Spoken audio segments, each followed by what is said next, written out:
Suvi, welcome, and thank you for accepting so kindly this invitation of being interviewed about photobiomodulation. Thanks for having me. Right, you know, I ended up on a news article that you wrote because you're a journalist, right? And Yep. you suddenly wrote an article about photobiomodulation. I says, wow, a journalist working on the photobiomodulation. Tell me, how did your interest on this modality started? And can you describe, for the benefit of the audience, what it is? Because people may be mesmerized by this expression. So this is basically light therapy, but since you have studied it a little bit, you might have some insights to give to us about that. What is that? Well, photobiomodulation is a scientific term for light therapy. So that includes red and infrared light therapy. So it was really interesting actually how I came to write about this, because basically I am a journalist, yes, and I was just going to my local doctor, a fantastic doctor called Dr. Mark Jeffrey here in Surfers Paradise on the Gold Coast in Australia. And I remember he said to me, what are you working on? And I said, I was at the time working on an article about devices and their effect on children's brains.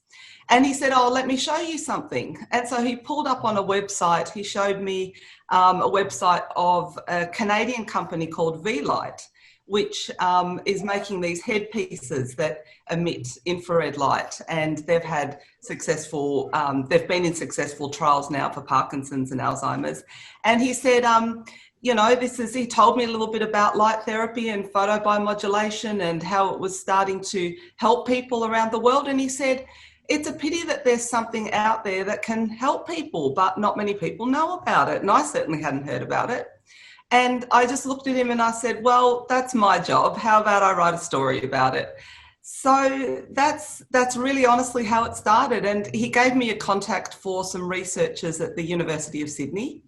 So I went home and I called them and they gave me contacts, and that's how it started. And we found that group in Tasmania that was using the homemade light hats, and it turned out to be a really good story that's helped a lot of people. Of course, of course. And were you writing about scientific article before, or that was the first time that you were writing something about science?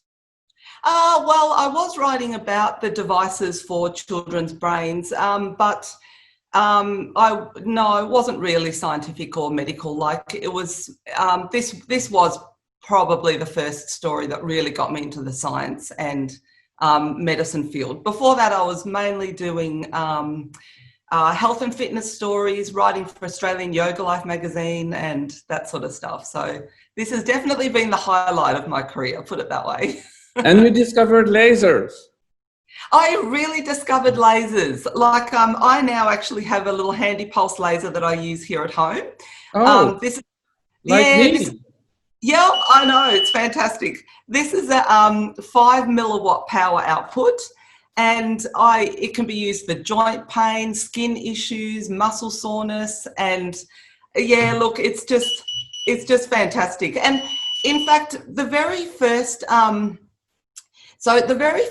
I had probably been exposed to any form of light therapy was at a skin clinic, actually. They use red light to help with skin healing and as a beauty treatment, actually. And so I thought it was just used for skin. I had no idea that longer wavelengths, such as infrared light, can penetrate deeper into muscle, into the brain, into, you know, deeper tissue to really promote healing.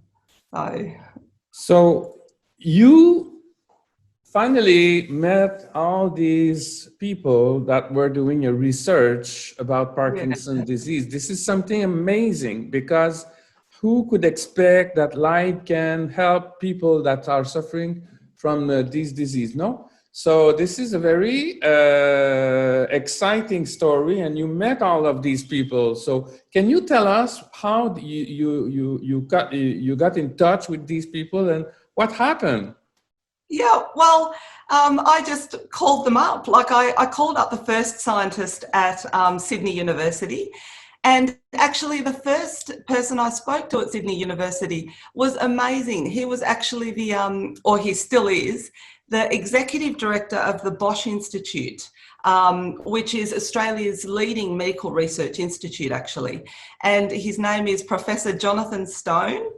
And he's the most wonderful man. And he was so patient with me as a journalist. And he was actually really happy to speak to someone about this, because he's been researching about light therapy in his lab for about 10 years, since he was shown evidence that actually the work that NASA has done that shows red light can grow plants in space and speed up wound healing.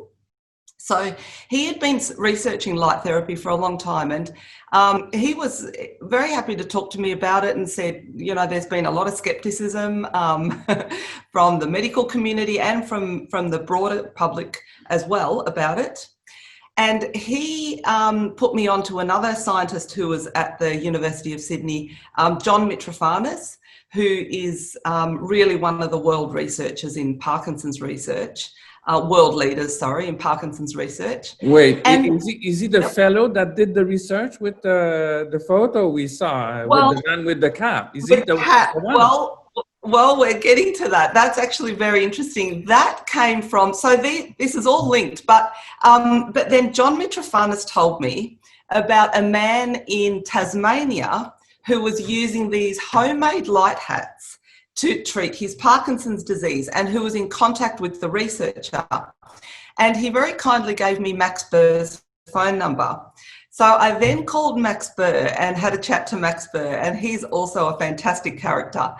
And what happened there is, in Tasmania, there's a retired medical practitioner and her physicist husband who were doing some research as well on infrared light therapy and red light therapy for neurodegenerative conditions like Parkinson's, and had asked Max Burr to trial one of these homemade light hats that they had made.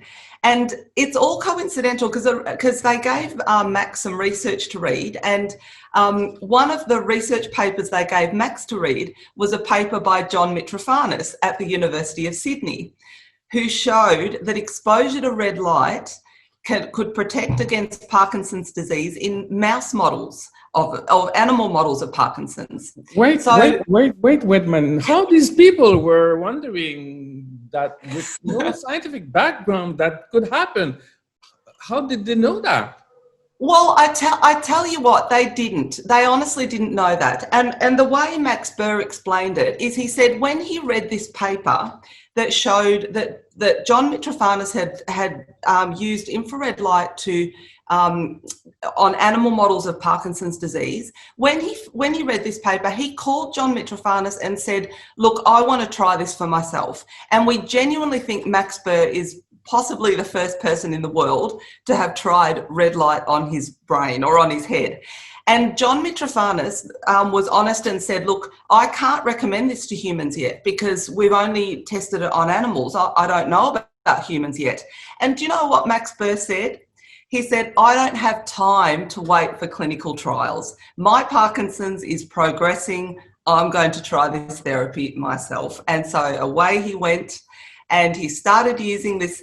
They first started with a lampshade. It was a foil-covered lampshade lined with strips of LED lights that emitted red light at a wavelength of 670 nanometers.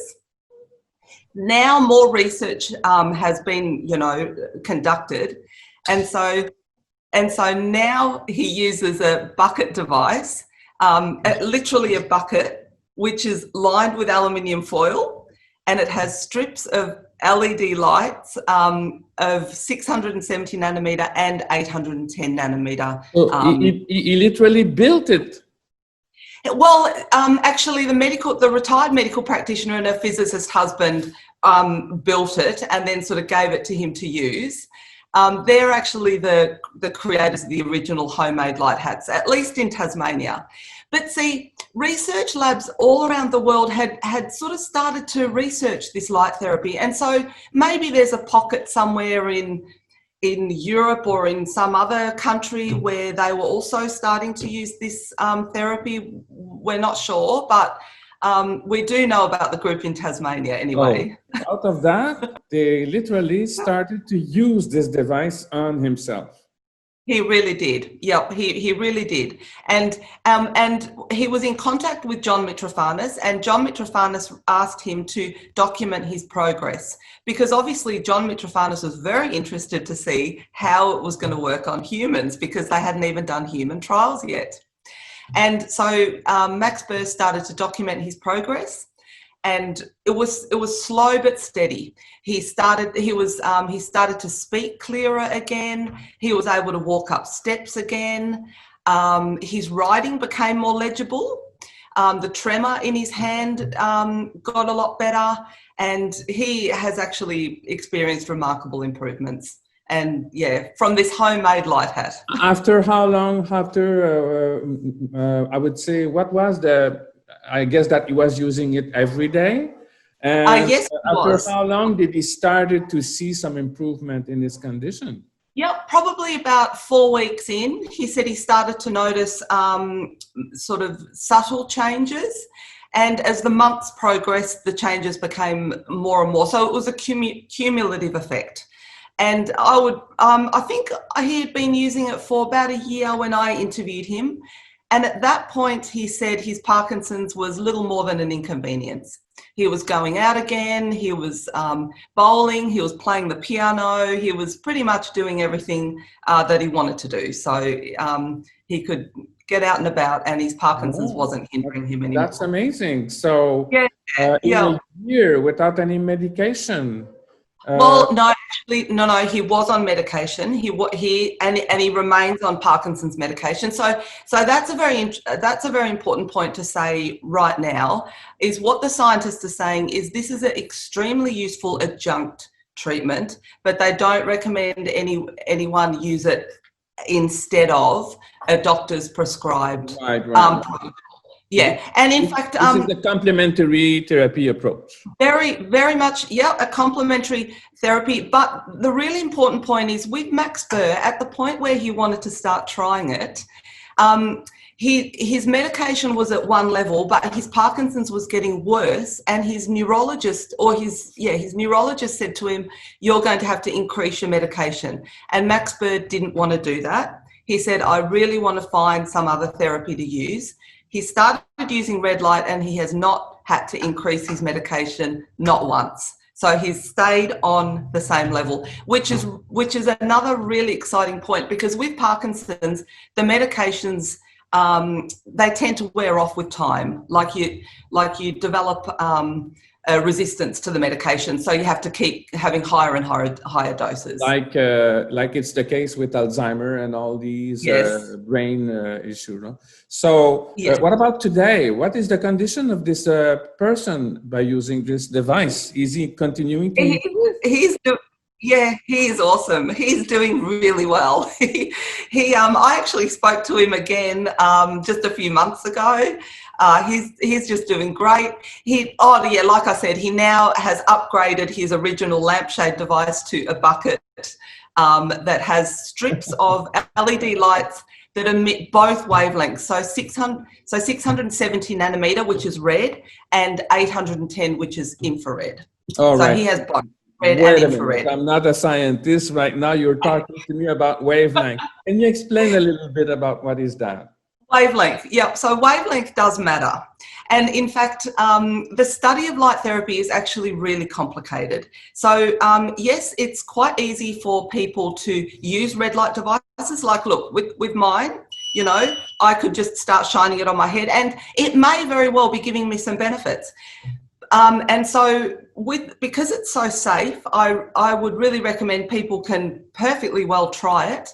However, scientists do acknowledge that it's very complicated, and wavelength, yes, it does matter. And they're now showing that people are responding to light in individual ways, much like a medicine. So And interestingly, there's a gender difference too. So men and women have been shown to respond to light in different ways. They've tested. How is that? I don't know. I just spoke to a scientist just a few weeks ago. So this is very early stuff, but they've done a study where they've shone light into the ear apparently, and males and females have different membranes in the ears, and somehow they've been able to tell that the response to a certain wavelength of light is different if you're a male or a female. So the study of it is very complex, and research is ongoing as to how clinicians can use it for best effect. But look, in the meantime, I would definitely say it really is the sort of therapy that you can definitely start using if you have Parkinson's or Alzheimer's, or to improve your gut microbiome. That's actually what I recently broke the news on, that infrared light has now been shown to improve our gut microbiome. Really? Yeah, and this is a really exciting thing. Also. Yeah. How? Yeah. Well, they're not sure. They're not sure again how it can affect the gut microbiome. Either the light is affecting the microbes themselves or the host cells around the microbes. But this was very exciting. In the recent, yeah, or both. Yeah, or both. Yeah, and scientists are saying that infrared light has a systemic effect. So if you've got, say, breast cancer and you're treating the lymphedema around the breast cancer and you use infrared light for that, they have shown that it has effect all through your body. And in fact, in one study, they showed that breast cancer survivors who had infrared light therapy to treat their lymphedema had better survival rates than those who did not have that treatment. Yeah, and that was to treat their lymphedema. So, and that shouldn't affect the outcome. So they're saying that, yes, it's having whole body effects. But people might be afraid of using light, since we know that ultraviolet are having a complete different impact as, what is the one that they were using? It's not ultraviolet. Red and infrared. Yep, red and infrared. Yep. Basically, I really genuinely want to reassure people, and the scientists will say the same. This therapy has no known side effects. It is very safe, very cheap, very easy. And in fact, I recently did a video on infrared light therapy for animals, because veterinarians have been using this therapy for about 20 years, in fact. There are many different red and infrared light therapy devices that you can buy off the internet that are especially designed for dogs, like the therapy wrap system here that I found. And no, I'm not being paid by the company to make this video. This is just one example I found with a very quick Google search.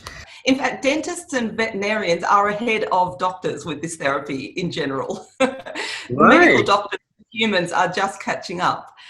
But it's a very safe treatment. So even if you overdo it, so if I held this red light device to my head all day, it's not really going to be giving me benefits after a certain amount, because red light and infrared light, after a certain period, the benefits stop and plateau off. So you're not going to get more benefits by shining it all day, but you're also not going to be hurting yourself. There is a limit. Yeah, there is a limit to the benefits, but there's no harm. There's absolutely no harm known from this. And so, if I give it to my little puppy, this is Piper. You're treating your dog. Yes, there's no harm. Animals. Yeah, absolutely. And in fact, I already use this handy pulse laser on Piper for about 5 minutes a day, just to make sure his joints and cartilage are healthy as well. And in fact, in a 2017 study that was published in Lasers and Medical Science, they've now found that infrared light can promote regeneration of cartilage. Now, and this is extremely exciting, because before this, it was thought that once your cartilage between joints, sort of degrades, there's not a lot you can do about it. Yes. So what you're telling me is that light therapy, most probably the laser wavelengths are able to regenerate cartilage. They can, and also wavelength does matter. So I think you asked me about the wavelengths, red and infrared light. The reason, that's my device. The reason it can promote healing in the body is that it can reach deeper into your tissues. So infrared, it's the longer the wavelength, the further it can go into your body. So a short wavelength will just sort of bounce against your skin and it won't actually penetrate. But infrared light, having a long wavelength, that's the one that could actually go deeper into muscle, deeper into tissue. And power output. Give me an example of the wavelength. What are the long wavelengths? 600 millimeter? No, that's short. So red. I've actually got it here. I've got some notes. So red light is in the wavelength of 625 to 740 nanometer. Right. That's red light, and that's used for skin. So that's just used to improve the look of your skin, just because it's affecting you on the surface and a little bit in. But infrared light is greater than 750 nanometers, and that will go right deeper in. And to make things even more complicated, power output also matters. Power output. So I don't know what your laser is. This laser is 5 milliwatts power output. The lasers, does it say what power output yours is? You're not sure. I'll show you actually here. I don't know. My one, I don't know.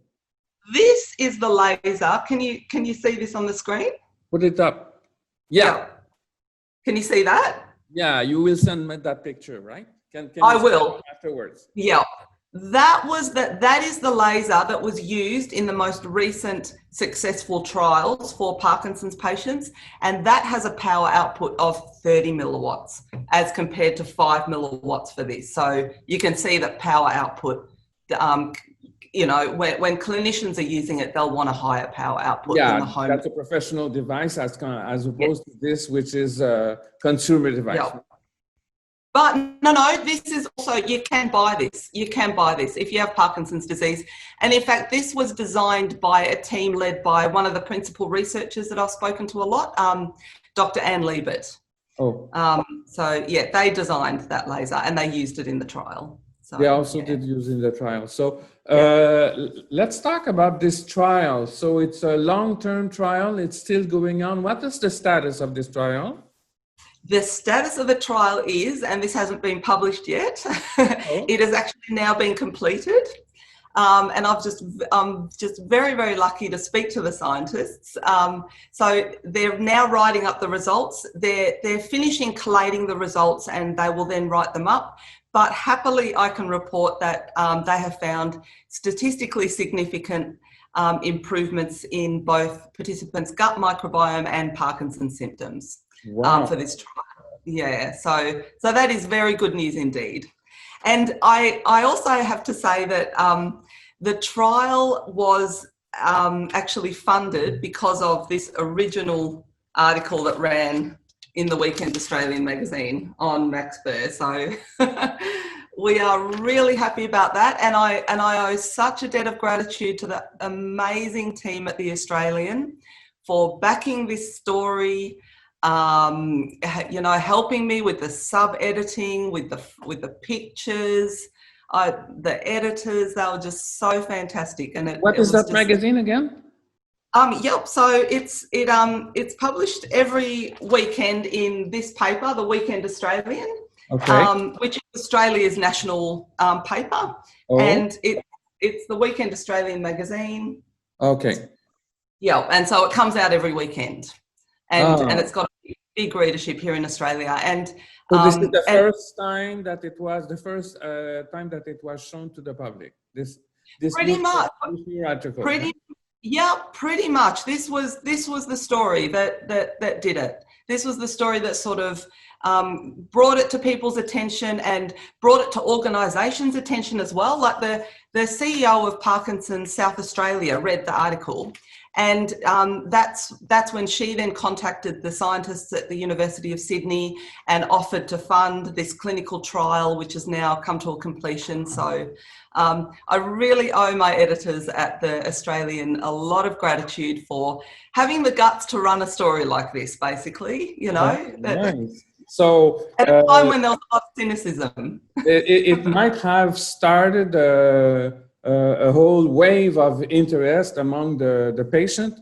Yeah, And it really did. have you heard about some patient that started to use it for themselves after the Oh, absolutely, absolutely. We've had so much feedback. Like it just goes on and on and on. The positive results from this story. Like, you know, I mean, just as an example, in Tasmania, the Dorset Men's Shed now builds light helmets for members of the public. They've made 650 light hats already, and they ship them all over the world, and they have received overwhelming positive feedback from people that have used these devices. We've had people write into us to say thank you so much. We're treating our Parkinson's now with these light devices. That we've just it's just ongoing. It's just amazing. And the last story I did, we had so many patients, like, you know, Margaret Jarrett, she regained a sense of smell. People are moving better. Yeah, it's just amazing. And I also want to say, you know, all my gratitude and all the credit goes to these doctors and scientists that are using this therapy, and especially Dr. Mark Jeffrey, that he told me about this therapy. He uses it with his patients in his clinic. These scientists are so patient with me. They spend a lot of time with me explaining things, answering my questions, and they work tirelessly, and they are so happy to see their results, or their hard work having some results, you know, that people are really getting benefit from this. So that so much credit goes to them. I guess that we did not only wrote one single article about that. I guess that now became kind of a specialist about the question and made a lot of friends, right? Oh, I sure have. It's been amazing. It's really amazing. I've been down to Sydney for a conference, an Infra-Red Light Therapy or a light therapy conference. I've met a lot of these people that I've been speaking to on the phone. And yeah, like the stories, they're just ongoing. Like, you know, I'm following this trial. We're planning a third story on basically this trial that's just been completed, like I said. And then I did, when we got our puppy, one of the problems with French bulldogs is that they have a lot of joint issues. And so I started to do a little bit of research about infrared light therapy for animals, and yeah, like I'm learning more and more, and science is learning more and more too. And I'm just so lucky that they keep me in the loop with their ongoing research, because they're keeping on with the research. Among all the stories that you heard of the users, what is the most surprising, or I would say the most interesting story that you heard? Because all of these people have a story behind the use of this device and their disease and the disadvantage of having this disease, etc. Right? So, what is the most inspiring story that you have about that? Well, I think you can't go past Max Burr, who we really genuinely think was the first person to use this therapy, just because of the guts of him to trial something new, and to just, you know, and after the story came out, he's been very vocal about this therapy too. He speaks at conferences and he tells other people about it. But most recently, probably one of the most inspiring people I spoke to was a man called Ron Till, who lives in a country town in South Australia. And he was diagnosed with Parkinson's. I think he was in his late 50s. I think he was 59. I'm just going to put Puppy down on the ground. I think he was, in his late 50s. And his Parkinson's was really getting him down, basically. And his marriage had broken down, and things just were going pretty badly for him. And one day he sat down at his kitchen table, because since he was diagnosed with Parkinson's, he'd lost all his confidence. He didn't want to go out. He basically sat at home all day in his retirement. He was forced to retire early. And he was flicking through a newsletter that he got from Parkinson's South Australia. And all of a sudden, he looked down at the page and he saw an advertisement asking for volunteers for a Parkinson's trial that was coming up. And that's the trial that was then funded from this story. And he put his name, and he put his name forward for the trial. And he went to his neurologist. This is really interesting and funny. He went to his neurologist and told his neurologist, I'm going to go into a trial where they put red light on my head to see if it's going to help my Parkinson's. And his neurologist said, it's not going to work. It's voodoo medicine. You said like that? Voodoo he said it was voodoo medicine. So Ron Till was like Max Burr and like many other Parkinson's patients with no known cure. You've got nothing to lose. So he joined the trial. Within about a week of using the infrared light therapy, he could sleep again. And this was huge for Ron Till because since he was diagnosed with Parkinson's, he could only sleep about 1 hour at a time all night. Yeah. So he said he was, I mean, lack of sleep affects you all over, doesn't it? You know, you're so fatigued. And so about a week into the trial, he started to sleep 2 4-hour blocks every night, so 8 hours. And he said just that, the ability to sleep again, basically it was life-changing for Ron Till. And since then he's because you can recover and use this energy to cure. So much. Yeah, exactly. And so since the trial, he now has his own device at home that he uses. He uses the device every day, and he's been able to renovate his son's home. And he's also recording. He's been a singer in local bands all his life, like rock bands. Really? And he's a really cool guy, and he's just recorded his own CD and he's always wanted to do that all his life. Yeah, so that's his legacy. So what did his doctor said about the voodoo medicine? Oh, thank you for asking. Yep. So he went back to his neurologist after the trial, and the neurologist said, look, I can't say anything bad about this therapy anymore. You're actually testing, like all the tests that neurologists do for Parkinson's patients, like movement, writing, speech. He said, you're testing better now than when you first came to me 10 years ago. So his Parkinson's had gone back over 10 years. So wow, 10 years. Yeah. And I actually spoke to his neurologist. What did he say to you? Yeah, look, he said, obviously, and I totally understand this with consultants and specialists, they need large randomized human trials to be rolled out. So, and I totally understand that. So he said, his recommendation for people with Parkinson's, he said, if you want to give this a try, give it a try. It's like, what have you got to lose? However, he's not formally recommending it yet because they need, like I said, large randomized human trials first. So, after seeing the paper that is about to be published, he may change his mind. Yeah, exactly. Well, that's exactly right. So, yeah, the paper is about to be published, and it does show significant improvements in gut microbiome and Parkinson's symptoms. But I think the reason clinicians do need to be careful is the placebo effect can be quite strong, particularly in Parkinson's patients. And in fact, placebo has been shown to raise dopamine levels in Parkinson's patients' brains too. So, the clinicians are being cautious, but these trials or these studies have taken the placebo effect into account. They've had controls, they've had the studies that participants who were receiving the real treatment and dummy treatment, and yes, it shows. But there is protocol to test that, no? There is a way to verify if the placebo effect is in cause instead of the actual therapy, right? There is. Yeah, exactly. And that's what they've done in this trial that will be published soon. Yeah, so they've taken that into account. Yeah, as far as I know, despite this therapy is not so much, not only for Parkinson, but also for all other diseases. Light therapy is very much studied over the world. There is a lot of studies, huh? Isn't it?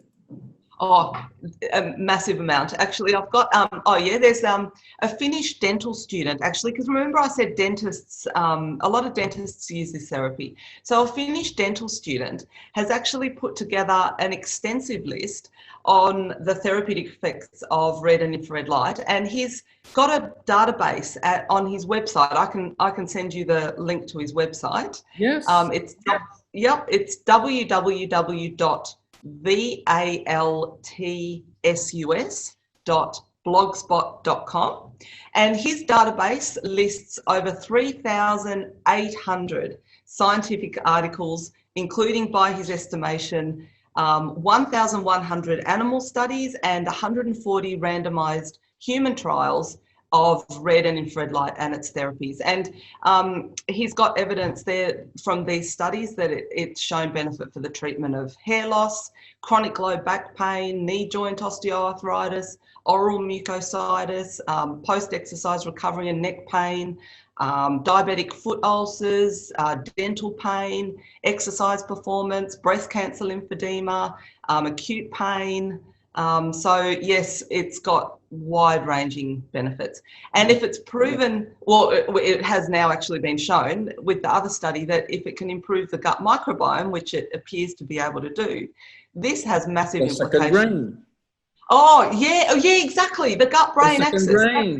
That's exactly right. Yep, that's exactly right. There is a relationship between these two brains together, so it may boost a lot the cognitive capacity of the patient because of this. Absolutely, absolutely. Yep. Infrared light therapy has been shown to offer neuroprotection. It's also been shown to prevent toxic protein accumulation in the brain, which is obviously seen in Alzheimer's, and it can regulate neurotransmitters and because it stimulates the regenerative tissue to in fact to regenerate, so the multiplications of the cells. And right, the light is going, as far as I know, the laser light or the infrared light is going in the core of the cell and stimulates the cell to self-recover. Is it the process? Can you explain that? Yep, it exactly is. So one mechanism by which they think that light therapy works is that there's a key enzyme in cells that absorbs light at certain wavelengths, and this triggers an intracellular cascade of upregulatory effects. So Daniel Johnston, actually a wonderful scientist again at the University of Sydney who I've spoken to at length, he explains it like a little bit like a vaccine. He says light is a little bit of a stress to cells. So when you deliver light to the cells, it causes this upregulatory effect. Like similar to exercise, when you stretch your muscles, it's then after the stress of that, your muscle grows and builds. So it's a little bit like when you give light stimulation, if it's a mild stressor to the cell then upregulates itself and triggers the cell to put into place healing, self-healing mechanisms, and also conditions the tissue against further future insults. So it almost makes it stronger. Are you aware of the use of light therapy in hospital context? And now that there is so much studies demonstrating the result, etc., in clinics or in hospital, are you aware in Australia about the use of light therapy in a hospital? Look, I think it's just coming through. I'm not really. I do know of doctors' clinics that use light therapy for patients, and also physiotherapists. Some physiotherapists use laser therapy, and I did hear recently with the whole, the COVID-19, the pandemic that we're in at the moment. What I have heard is that health workers have been given infrared light. Some health workers have been given infrared light as a sort of protective sort of booster, like, because if you improve your gut microbiome with infrared light, that improves your immune system. And in fact, it's been shown that exposure to infrared light improves your immune system too. There's quite a few studies that have shown that as well. So I do know of some frontline health workers that have been given infrared light as that sort of, I guess you could say, as a immune boosting Yes, they are treatment. using it on the directly on the where are they putting the device? For the microbiome, what's recommended is an infrared light device. So this device emits both red and infrared. The red is what you can see. Infrared is invisible to the naked eye.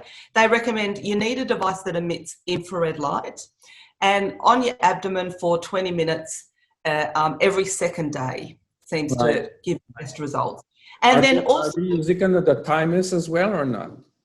Not on the oh yes, exactly. You can do your lymph nodes, with red light. Yep, you can irradiate your lymph nodes on your neck and in your groin as well to boost your immune system. All right. Yeah. So the lymph nodes on lymph node, groin. And what about the lymphatic? Not the lymphatic. What is this gland already behind the sternum? There is a gland that is stimulating the immune system. No, I haven't heard. Oh, they very well might. I haven't heard though, that's all, but they very well might. If you do a Google search on that, you very well might find that they are. Yes. Yeah. That's limitless. There is absolutely no limit, right? It's absolutely incredible. And when this last study that I reported on came out, I spoke to, I'll just have a look where his, I've got him here. I've got some notes around here. You'll have to bear with me.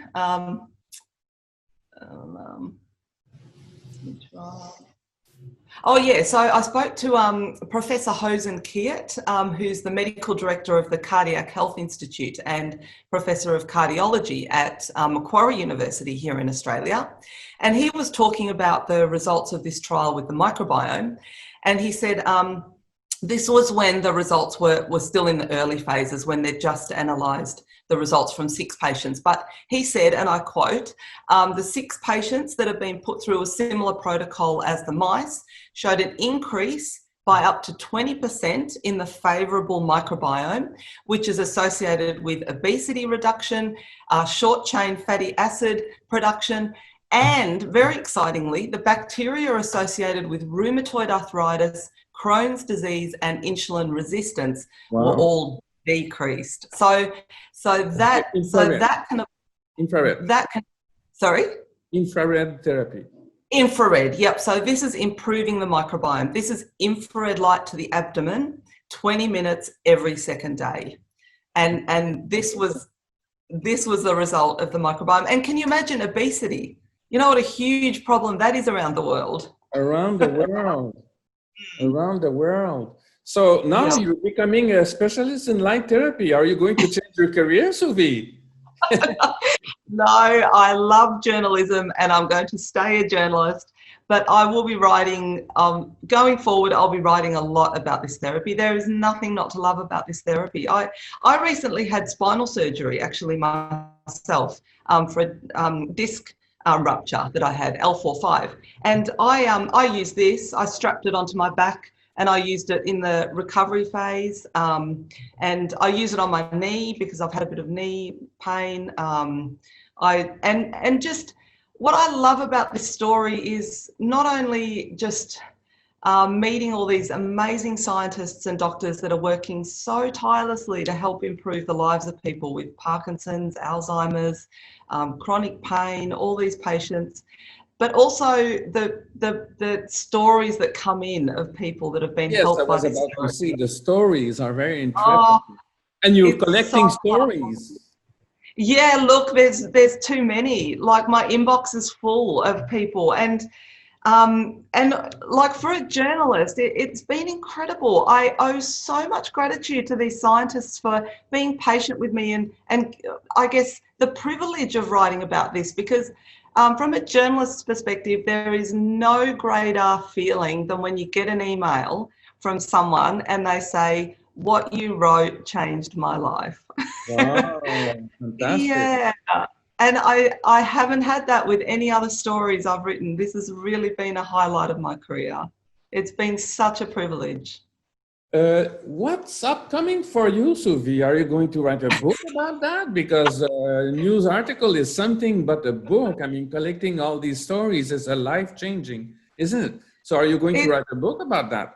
Been amazing. Well, you know what? I genuinely had never thought of that until just then. So thank you for the idea. Well, you can Perhaps I quote will. me. But Perhaps you I could, will. because these are Yeah. collections of human story, healing. I'm a healer, I'm a therapist. And Yeah. collecting people changing their life from disease to health. I mean, this is something just amazing. So you could write a book.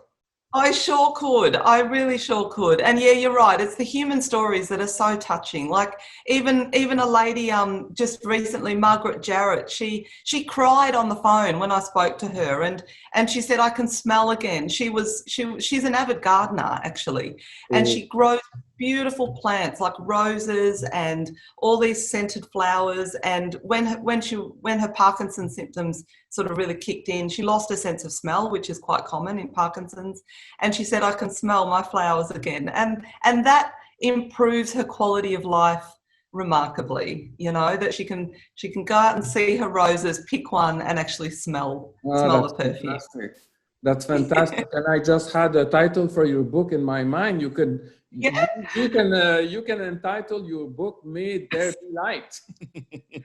Oh yeah, well, exactly. Well, the original article, the one that was run in the magazine online, they had the title as "Let There Be Light." Really? And I thought that was amazingly fantastic because it was kind of shedding light and spreading the news now about this amazing therapy that can genuinely help. But I'll tell you what's immediately next for me. It was interesting when the virus broke out, or when the pandemic hit us. Yes. I was speaking to the scientists about infrared light therapy and how it can improve our gut microbiome.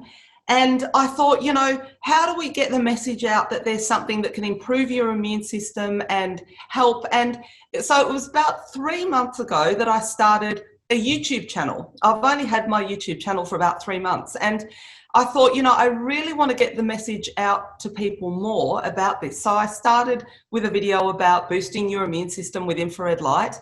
And then I got the idea actually just a few weeks ago.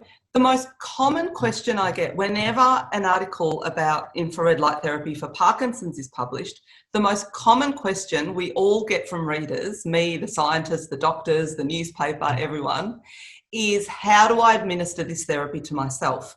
And there are actually some tried and trusted options available to Parkinson's patients.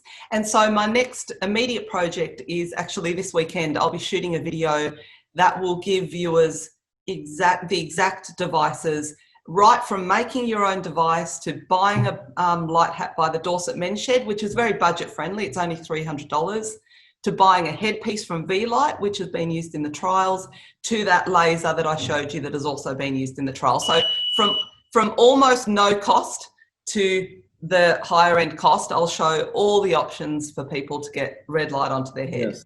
But from far, your best video on your YouTube channel is when you treat your puppy. Oh, thank you.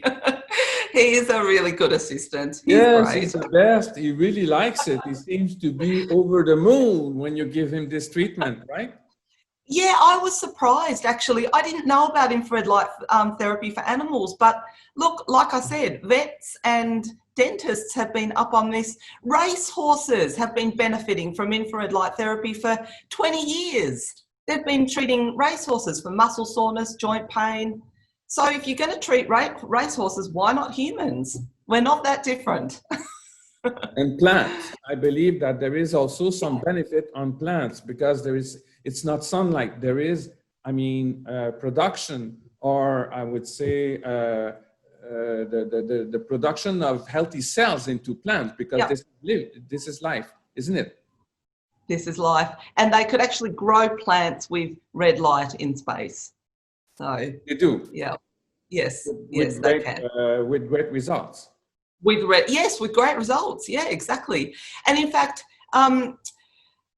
anyone out there who's watching this video can correct me if I'm wrong, but I think NASA came to know about this therapy because the astronaut that was tending these plants in space with red light had a cut or something on his hand, and he noticed that it was healing faster when it was exposed to red light.